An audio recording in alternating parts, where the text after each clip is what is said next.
Hi, I'm Sean Acor. I'm the author of The Happiness Advantage and Big Potential, and a researcher in a field called positive psychology.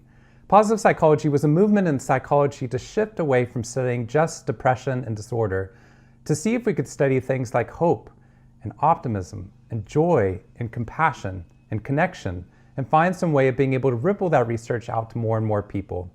I spent 12 years at Harvard trying to understand what it is that really creates happiness in people. Could we change from our genetic set point and our environment? And then I left to start sharing this research in the world, because I realized that if you can study these things, of course you can study them in a lab where it can control all the variables, but could we create happiness in a world where we can't control all the variables? Like in the midst of a crisis, as you're trying to do your work and raise a family, and now you have your kids at home as well. Part of what we're interested in is how do we create a positive and adaptive mental response in the midst of difficult times. Part of what I wanted to do is to share some of that research with you. I do a lot of work with schools around a project called The Orange Frog, where I took a parable that I wrote about the positive psychology work and shared that parable with school administrators and with students and with companies across the globe. And in doing so, I realized that if we want to create real social and emotional learning for the students, you actually have to make sure that you can develop the social and emotional levels for the teachers and educators that are providing it. Now, as we're homeschooling our children in the midst of the shelter in place, what we're finding is that we are also those educators as well. So if we really want well-being for our children and better educations, we actually have to start with you. So this series of videos that I wanted to create is for you. I'm going to shoot a whole another set of videos that will be directly for the students and something they could do with you if you wanted. But this one is just for the parents. I'm a parent as well. I have a 6-year-old son named Leo and a 2-year-old daughter named Zoe. And we actually got to battle test this research about 2 years ago. Big Potential came out in February 2 years ago. We knew that my wife, Michelle, who's also a happiness researcher, would be giving birth to our second child in April of that year. So we decided let's have Big Potential come out in February. This book was all about how do we create an interconnected response to pursuing happiness and success. Let's have it come out in February, and then I'll get off the road and I'll be home with our new child and with my wife. In the first week of February, as Big Potential came out, during the Super Bowl actually, while the Patriots were playing, my wife's water broke. We didn't know that was what was going on at the time, and it was during the Super Bowl. So she Ubered to the hospital, husband of the year, and I got her an XL. And she got there and they said, ma'am, your water broke. You need to stay here for the next 6 weeks trying to hold this baby in. Which was also not a thing. 3 days later, the same week that Big Potential came out, Zoe came out as well. Over the course of the pregnancy, we almost lost Zoe 3 times. We didn't have a name for her at the time when she was born because she was born 2.5 months early. So we actually ended up naming her Zoe Sparks Acor because she kept sparking back to life. But the reason I'm telling you the story is because instead of going on a 3-week-long book tour to talk about the research of how our pursuit of happiness and success must be interconnected. Instead, my happiness sat in an incubator in NICU being cared for by these angels that were caring for her in a way that my success rate at keeping Zoe alive would have been 0%. I couldn't even touch Zoe for the first 2 weeks because my son was sick at the time. And what we got to do is to battle test the research that I get to share with you now that we realize is exactly how people overcome crises and challenges. I didn't write the book because I knew the coronavirus would happen or any of the challenges that are coming in that economic slowdown that will come afterwards. I wrote it because I realized that happiness and success were interconnected with other people. But now I'm realizing how important this research is to you, and to all of us. So the book starts actually with some research that sounds boring at first, but will be the cornerstone of the research I want to share with you. 2 researchers in Virginia discovered by accident that if I'm looking at a hill I need to climb in front of me, if I look at that hill by myself, my brain shows me a picture of a hill, that my brain actually architects a picture of a hill that's 10 to 20% steeper than a hill that I see while standing next to someone who's going to climb that hill with me. that's an awkward way of saying it. Just the inclusion of someone else going to climb a challenge with me changes the mountain that my brain sees in front of me. We had no idea this is how human perception actually works. Turns out my father was a neuroscientist at Baylor University for 4 decades, and we never knew any of this during that. What we're learning is that the geometry of the challenges in front of us are in constant flux, whether or not we think we're alone overcoming this challenge or we're with other people. Part of the reason that I want to share this research with you is that you are not alone in the midst of the challenges you're experiencing with your children being home, with the work you have to do, and with the uncertainty we're feeling in the world around us. But the more that we feel like we're connected to one another, even in the midst of physical distancing, the more that those hills will drop in front of us. For it's not just the physical barriers that are in front of us, it's the mental ones as well. Trying to overcome depression and anxiety, trying to find a way of being able to teach our children while manage all the other aspects of our life, finding some way of caring for maybe sick children or for aging parents in the midst of the uncertainty and the economic fallout that we're experiencing right now. In the midst of all of that, I believe that there's a way to create an adaptive, mindful response if we try to create happiness and optimism together. So how do we start that process? The first is, I think we have to create a mindset shift. And that mindset shift is a shift away from a deficit mindset, looking at all the things we've lost to the ways in which we could grow. The way I define happiness in the research that I do is happiness is not pleasure. Happiness is the joy you can feel moving towards your potential. That type of happiness is something you can experience even when life is not pleasurable, right? You can go on a long run, your legs might be burning, but you can still feel joy as your body experiences this, or you see what your body's capable of doing. In the midst of childbirth, it's not high levels of pleasure all the time, but moments of joy can correspond with some of the highest levels of fear and pain we can experience. I believe that we can experience joy in the midst of a crisis, but that joy becomes the fuel for helping us get out of the crisis. It's not a stagnating complacency with the present. It's the fuel that allows us to be better parents, better connected to one another, better spouses, and better members of the community.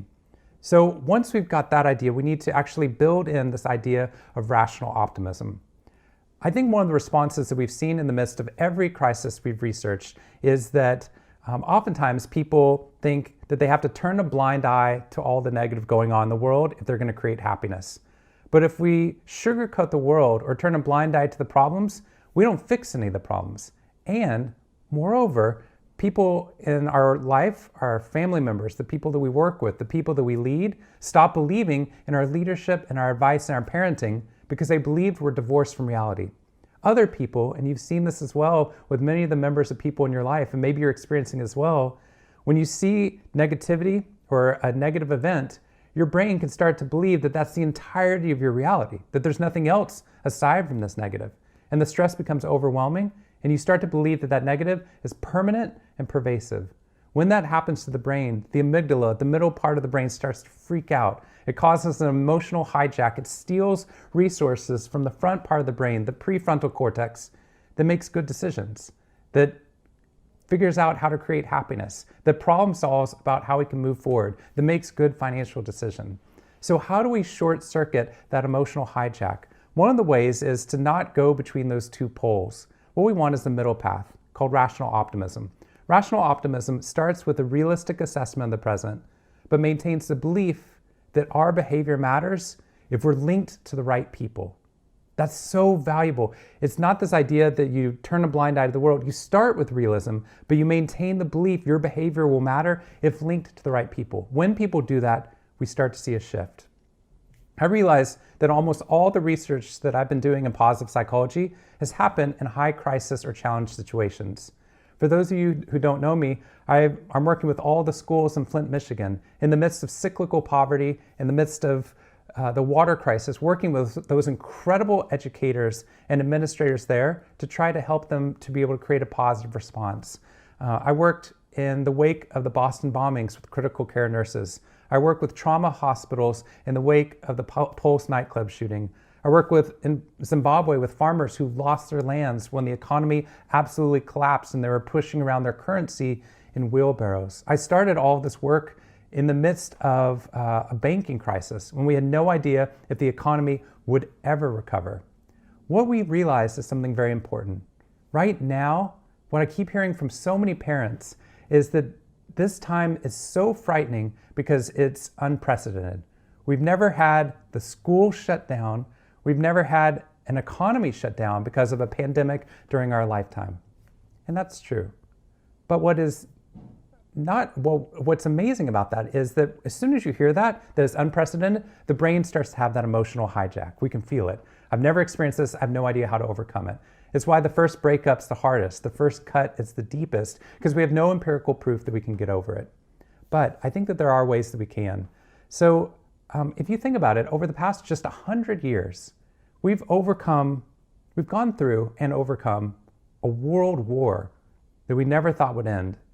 And then a Great Depression, and then another world war, and then the Vietnam War, the Korean War, the Cold War, which we never thought would end, right?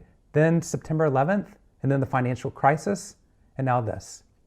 Each time, not only did we get over the crisis, so much so that we actually really believed that before the quarantine began, that life was normal.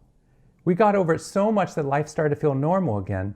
The turning point in each one of those crises was the same. We have great precedent for how to get over the unprecedented. And the precedent is set by finding people who are able to deepen their levels of optimism, social connection, find meaning in the work that they do. They find gratitude for the things that they have, and they start to develop hope. That's the turning point. So we want to practice each one of those and create some experiments to see if we could do that within your life. So here's what I'd love to do based upon this research in positive psychology. We have 2 decades worth of research that shows we can actually move your levels of happiness and optimism from your genetic set point to create a more positive response in the midst of a challenge you're experiencing. So I met up with a former US Surgeon General, and he said, it's amazing. People don't think that they can change because look at this room. Everyone in this room has genes for teeth that should rot out by age 15 in a high sugar society. That's what it is to be human, unless you magically get them to all buy a toothbrush and brush their teeth every day. But if they do that, what it is to be human changes dramatically. I believe the same thing is true for us with happiness. Our brains will default to scanning the world for the negative unless we create a habit of creating gratitude within our lives. So here's the challenge that I would like to put in front of you. What we found is that for 21 days in a row, you take people in the midst of a crisis, in the midst of almost any environment we've seen across the globe, you get them for 21 days in a row to think of 3 new things that they're grateful for that have occurred over the past 24 hours. I'd recommend starting your day with this. Wake up in the morning and think of 3 new things you're grateful for as you brush your teeth in the morning. Or what we're doing at home, we're doing a homeschool for my 6-year-old. We have Hogwarts homeschool for Leo. It's very exclusive. It's only him. And during this homeschool, we always start the day, think of 3 things that we're grateful for that have occurred over the past 24 hours. So Leo and my wife and I have to scan the past 24 hours for anything we're grateful for. And in the midst of the crisis, we come up with these 3 things we're grateful for that are new. We write them down. And then the very next day, we actually go back and we see who won. We make it competitive. Who won? Who had the best gratitude from the day before? Reminding ourselves of the gratitudes because we have to read them again. If you do this for a period of 21 days in a row, here's what we found. Turns out that people who were testing as low-level pessimists, who probably had genes for pessimism, 21 days later, test on average as low-level optimists. That's life-changing. 4-year-old children around a dinner table who practice this for 6 weeks in a row, 6 months later, they go from low-level pessimist to low-level optimist on average, which is life-changing and so much more valuable than that's my pessimistic kid, that's my optimistic kid. That's their genes. And a simple activity akin to brushing our teeth changes what it is to be human. Now, this isn't for the kids necessarily, although you might import it to that area of your life. But as we're looking for a way to inoculate ourselves against stress in the midst of the uncertainty we're feeling, what I invite you to do is to scan the world for 3 new things you're grateful for. Say it out loud, think it in your head while you brush your teeth, or even better yet, write it down. Even better yet, do it with someone else. If you do this for 21 days in a row, for the next 21 days, what you'll find is your optimism will be higher 21 days from now than it is right now. which means in the midst of the crisis, in the midst of the quarantine and the shelter in place, your levels of optimism might actually grow significantly, and that optimism will spread to other people. In the next video, we'll talk about how to create growth mindsets. We're going to talk about how to create patterns in our life so we can pursue happiness and success with one another. We'll talk about happiness and anxiety. But for now, I hope you have a wonderful day and start practicing this gratitude exercise, which will literally transform our mindset of the world to give us not only a rationally optimistic mindset, but allows us to get a path forward to come out of the most challenging things we've experienced in our world.